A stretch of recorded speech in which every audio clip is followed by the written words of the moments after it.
democracy is under threat. Democracy is in peril in every region of the world. Desperation in the tens of thousands. Global health emergency. Death toll keeps climbing. We don't have what we need. Australia is on fire. Species will become extinct. Irreversible legacy. Shouting and chaos. Legal identity, gain nationality, pass on citizenship. It's time for the world. The human cost of this war. To wake up. This is real. In our power, sea levels already all with extinction. Fake news. Stop this crisis.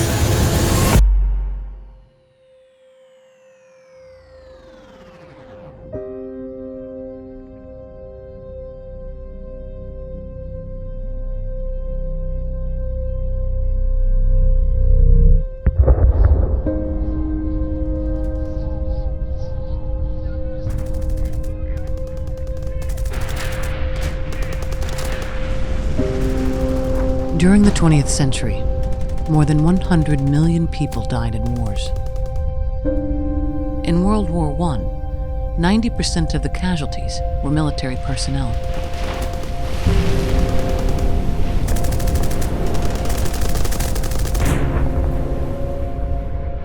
But since the end of World War II, 90% of those killed in conflicts have been civilians.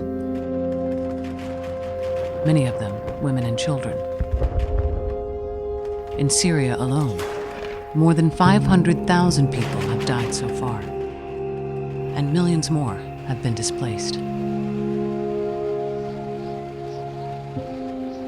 خسرت من طريق هاي الحرب 5 أولاد خالتي وعيلتي، يعني أمي وأخواتي الله يرحمهم، وخسرت عمي كمان.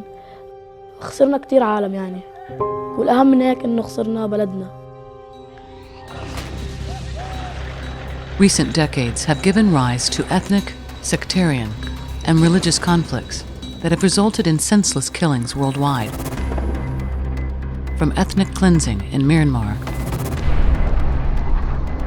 to the Saudi-led proxy war in Yemen. In Yemen right now, you see pictures of children with just skin and bone, dying in their mother's laps for nothing, a war that has no justification, that nobody wants, and for what reason, and nobody is trying to stop it.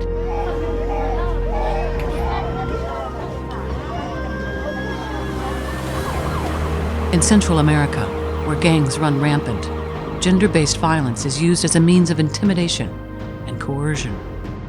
El Salvador, Honduras, and Guatemala report some of the highest rates of female homicide in the world. Across the global south, rebel and terrorist groups have killed hundreds of thousands and forced millions from their homes. Rare footage of the group Boko Haram in northeast Nigeria. Most of these Boko Haram conflicts target homes, where most times men work outside the homes and women are there to fend off the attacks, protect the children. One woman was fleeing from gunshots, and she finally got to an IDP camp and realized that the child had caught a bullet and died. She has not spoken since then.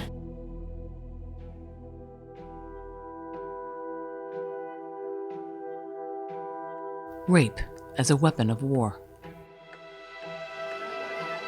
Chemical attacks on civilians. The ever-present possibility of a nuclear attack. These are the realities of our world today. Women have had no role in planning or implementing these atrocities. The people who are making decisions are the men. So now is the time that we just have to say stop. These are our children, these are our family, these are our brothers, our husbands, our daughters. There are better ways. And we are the ones who need to step up and bring about change, because the world we see is unsustainable on many fronts.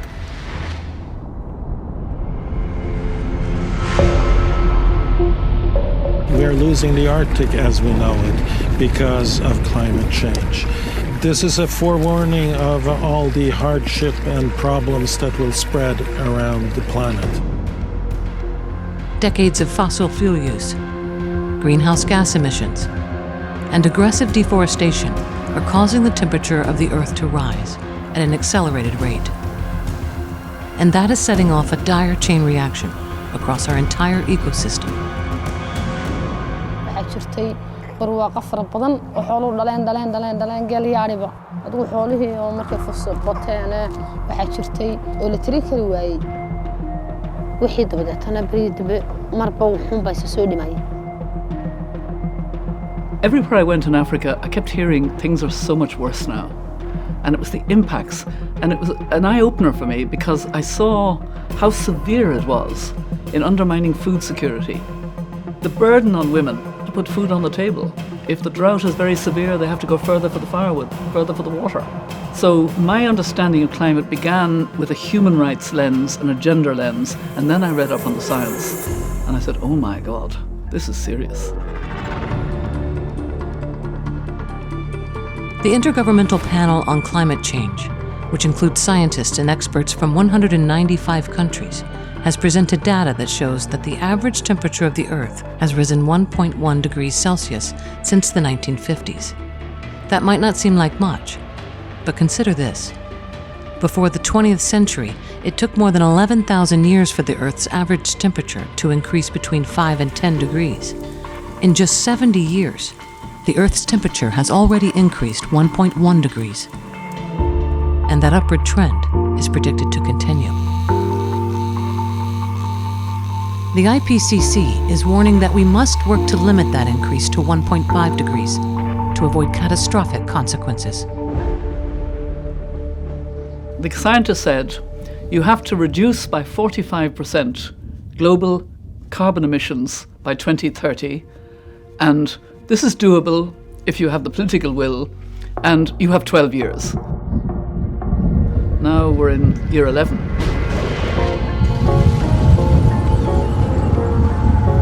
One of the most visible consequences of global warming is the fury of extreme weather across the planet.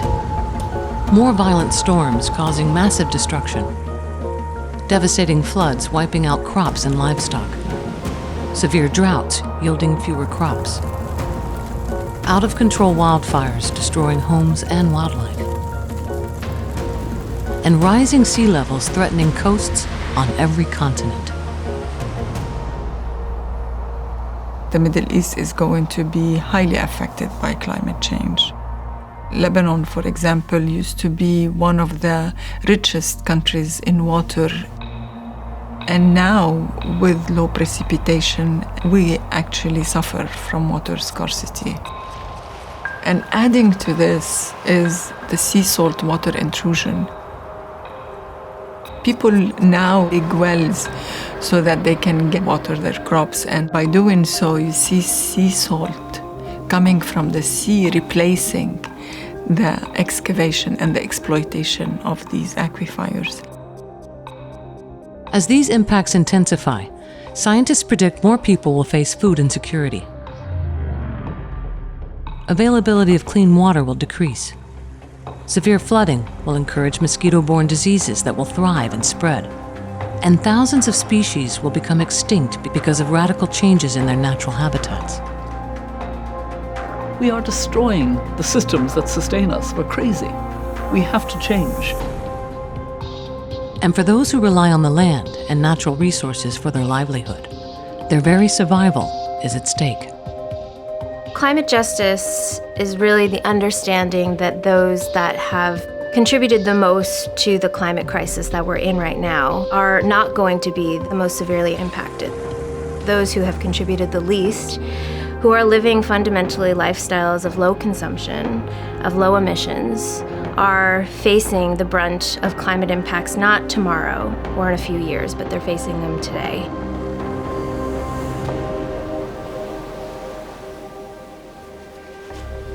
Because our ocean is getting warmer, it affects the coral and where our fish live, which affects the livelihoods of our people that have to live off the ocean. You can clearly see over the past years the fish stock declining. The World Bank estimates that the impacts of climate change in the global south could result in the migration of 140 million people before 2050, creating an even greater refugee crisis than we already have. For many, migration is a matter of life or death, and their options are becoming fewer and fewer. De no moverse es más que nada enfocarse en la familia.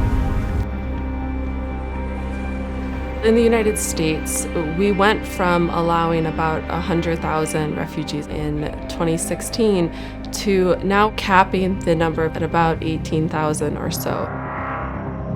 This is a significant reduction, especially when you consider that the United States has a population of over 300 million. And what we really need is the global solution, because it really is a global problem. The top 5 contributors to greenhouse gas emissions include China, the United States, India, Russia, and Japan. The Paris Agreement making history at the UN, China, and the United States. In 2015, 195 countries came together, including China and the US, and adopted the Paris Agreement. To slow global warming. It was an encouraging start to a global effort until the political winds changed. The Trump administration is about to roll back policies on the environment. After his election in 2016, President Donald Trump announced that the U.S. would pull out of the Paris Agreement. Since then, his administration has overturned or weakened more than 80 environmental regulations put in place to mitigate climate change. President Xi of China recently announced plans to build more than 300 coal plants across Asia and the Middle East. And under Brazil's far-right president, Jair Bolsonaro, there has been an 80% increase in deforestation of the Amazon rainforest. Bolsonaro was backed by a powerful agricultural lobby that has been pushing for more development in the forest, completely disregarding indigenous people who have been caretakers of the forest for hundreds of years. These are people who have learned to be good stewards of that environment without a total environmental collapse.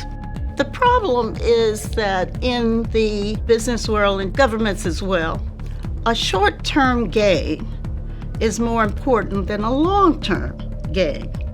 And that's a very dangerous concept.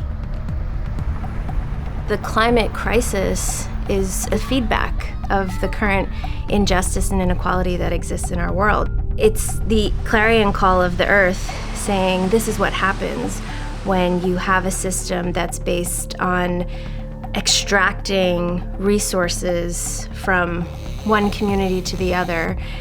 When it comes to prioritizing profit over people, it's the same forces that oppress people based on race, based on class, based on gender, that also wield this control over nature that has a disrespect for how it impacts us globally.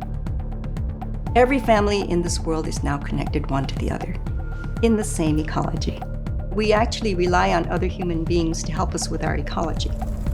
So what they're doing in the Brazilian forest is impacting everyone, is impacting me, and how climate change is going to affect me and my security. There's no such thing as personal security, divorced from or different from global security. That is the reality of our security now.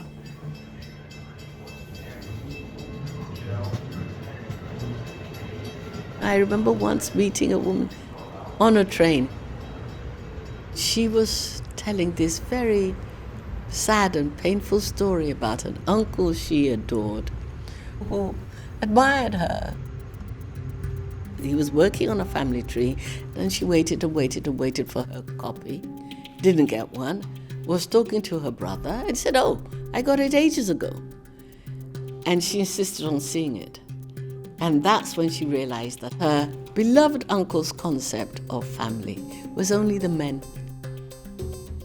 None of the women were there. So what do you do with that? She did not know how profoundly she wasn't family until she saw that family tree. Throughout history, women have been subjugated in a system, in a structure of relationships that begins in the family and goes all the way to community, to the political system, to culture, to religion, to the economy. Everything supports the patriarchal system globally. And it's not easy to change. Dans notre religion, الرجال قوامون على النساء. La femme, elle respecte les paroles de son mari. C'est son mari qui est son chef. C'est lui qui dit fais et évite. Because we are dealing with people who are socialized to think like that, we see this tradition being carried forward by men especially, but even women who have been socialized to believe that they are less than men. All religions have played a role in defining the subordinate status of women in society.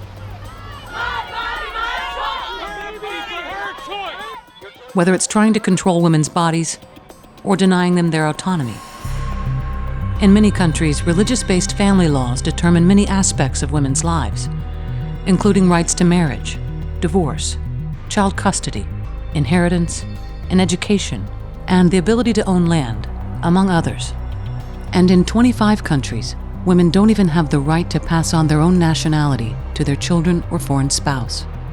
ما راح حدا يعطيهم أولادهم، ما راح حدا يزوجهم، لأنه معانا راح يصير. شغل زي الناس مش صح لهم يشتغلوا، وممنوع يطلعوا من البلد. مصير أولادي للضيعة إذا ما بتنحل مشكلتهم.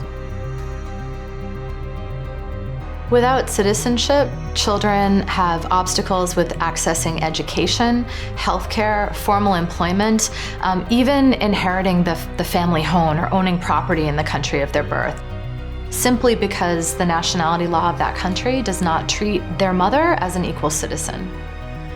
They can't access even a cell phone in some instances. When you think of all of the things that require an identity card in this day of age, imagine trying to go through life without that.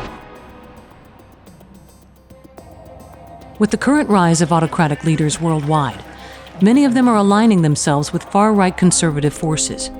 For the leaders, it bolsters their power. For conservatives, it gives them a way forward to turn back the clock and reverse the gains women have achieved. Despite the fact that we are a secular country, what we see more and more, it's fundamentalist religious groups occupying formal political spaces. And this is something that's very dangerous and that has a direct impact in women's human rights and reproductive rights.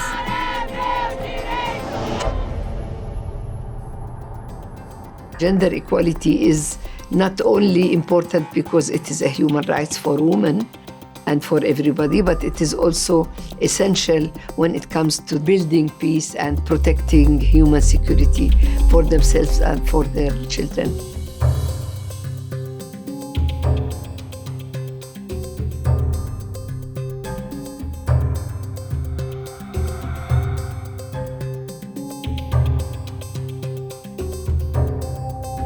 The one thing that is present everywhere in our world is gender-based violence, and it comes in many different forms. It comes on the attack of women's bodies. It comes in diminishing women's abilities so that women do not feel that they can contribute to the well-being of society. But women worldwide are speaking out and fighting back. Women have united to claim that time is up.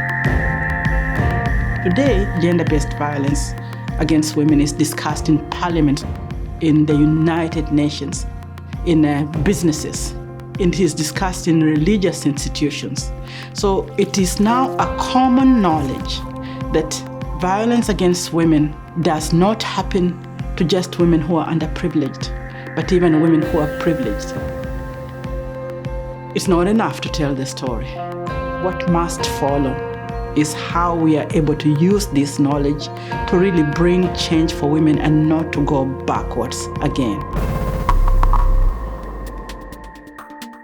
Income inequality has become one of the biggest threats to the global economy and a flashpoint for growing insecurity and unrest. In India, 10% of the population owns 73% of the wealth. In the Middle East, 10% of the population control about 65% of the wealth, while 60% of the population is classified as poor or vulnerable. In the US, the top 10% controls 70% of the wealth. Over the last 40 years, the average CEO in the United States saw a pay increase of 940%. The average worker received an increase of 12% over the same 40-year period. We're seeing what is, in fact, a global phenomenon, and it is the rise of what I call Wild West capitalism. It is a determined effort by capitalists to ensure that the state serves the profit-making agenda of corporations as they make more and more money and share less of it with workers. Each year, the World Economic Forum measures the relative gaps between women and men on health, education, economic participation, and political participation in 153 countries. The countries with the closest parity include Iceland, Norway, Sweden, and Finland. The worst? Yemen, Pakistan, Iraq, and Syria. The United States ranked 53. The largest gaps continue to be in economic and political participation. Everywhere, women earn less than their male counterparts, have less chance of advancing to more senior roles, particularly women of color. And they do the majority of unpaid care work. In political participation, women only hold between 20 and 30% of parliamentary and ministerial positions. In Sweden, social protection systems enacted decades ago include parental leave, affordable childcare, and a more equitable tax policy for married couples. And this has had a significant impact. Women entering our labor force have helped our economy. Sweden has, and in comparison to other countries, a very strong economy. So even if the reforms cost money, we also get people out into the labor force and with the possibility of both having a career and a family. Our nativity rates are higher than in many other countries, and the percentage of women participating in the labor force also is higher. So if you look at the numbers and at our economy, it's a win-win-win. I declare the NGO Forum on Women, Beijing, 1995. In 1995, when the Beijing conference took place, if you looked at technology at that point, and you look at technology today, and you see the enormous change in the landscape that has taken place. There was no long slog for technology. It was a giant leap. Why is it such a long slog for equality, for gender equality? That's the question to ask, and that's the point for this moment in time. As women, we have organized, we have mobilized, we have brought consciousness, but none of our goals, none of our aspirations are fully capable of being implemented unless we can change the system. We know that the patriarchal structures are not working. The way that leadership has been exercised, that power is only reached by being taken away from others. Power that we want as women is power to work with. Power that comes from community, from dialogue, from sharing. We need to educate each and every woman to make them aware about their power as voters and as activists. And we have to present a different model of politics, which is more ethical and more committed to the real needs of the majority of the population, especially women and children. To create holistic change, we also have to work together. So even if we're all working on issues separately, we need to come to a common understanding of the bigger picture. We have to work with men, work with progressive groups, and we have to reach a unified collective vision that we can also implement at every setting in the way that is suitable for them. You see the difficulties women face. And there's a commonality in that suffering, and there's a commonality in the challenges. And we can choose to stay silent, or we can choose to do something about it. Because if we don't, who will? We have to start with each of us. Each individual has to begin to rethink the world we seek, and how are we going to get to it. We have to start talking with young people at younger and younger ages, in civics classes, and in the home, in churches and community organizations, about what is in the public interest, what is in the public good. That can be very helpful in the campaigning. The value of intergenerational communication is we can learn from what previous generations did, that we don't have to reinvent the wheel. We can adapt techniques and bring to it the new technologies that we have at our fingertips. We deserve a safe future. Get angry with those with more responsibility that aren't doing enough. And that's governments across the board, fossil fuel industry, agribusiness. They all should be doing much more. The story of change begins at the grassroots level, because that's where the things happen. Any powerless people, once they understand what it could be for them to get their freedom, they don't go back. I think we need to understand that this moment we are living in is kind of the last gasp of patriarchy and racism. As difficult as it is to think that we are winning at this moment, I think we are. There is nothing that we can't do as women if we mobilize together and use the power of our numbers. The feminist movement is the longest, broadest movement for equality and justice that the world has ever seen. And it's the feminist movement that will lead us there.